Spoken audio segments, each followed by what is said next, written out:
my God. Ay.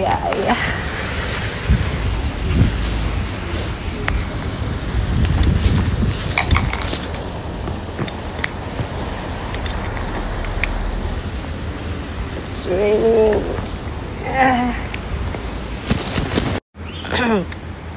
Hello everyone, good morning. Time check. Hala, it's 7:36. Just kinabahan ako kasi kailangan 7:40. Sa taas na ako. Inurasan kaya ako ni amo ko. Tine-check niya. Ganun siya katindi. Pag late ka lang ng 1 minute, Diyos ko. 1 minute lang ha. Late na yan talaga. Late naman talaga. Pero walang patawad talaga. Alam niyo, umuulan. What's happening? Oh, nag-away. Mukhang nag-away sila ng ano. Nagalit yung ano.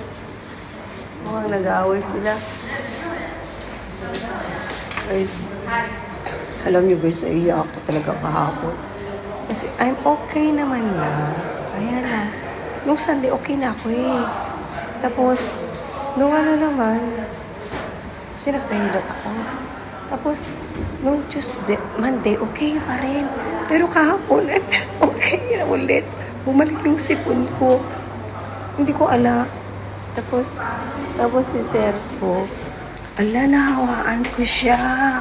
Grabe yung ano niya, grabe rin yung sipon niya. But, hindi na kami inuubo pareho.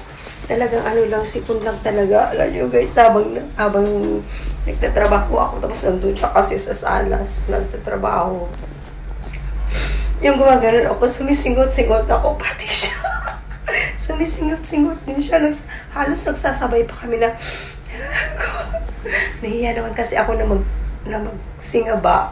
Kaya pag nagsisinga ako, pumupunta pa ako sa toilet kasi ayaw ko mahalata nila na I'm still not okay.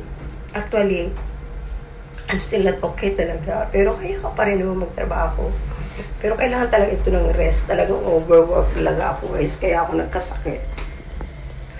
Buti na lang hindi ako totally nilagnat na yung matagal ba. 2 minutes na lang. Sa 7:40 na. Pag 7:40, nandun na talaga ako sa loob. So, meron pang 1 minute. Papasok na ako. Baka magagal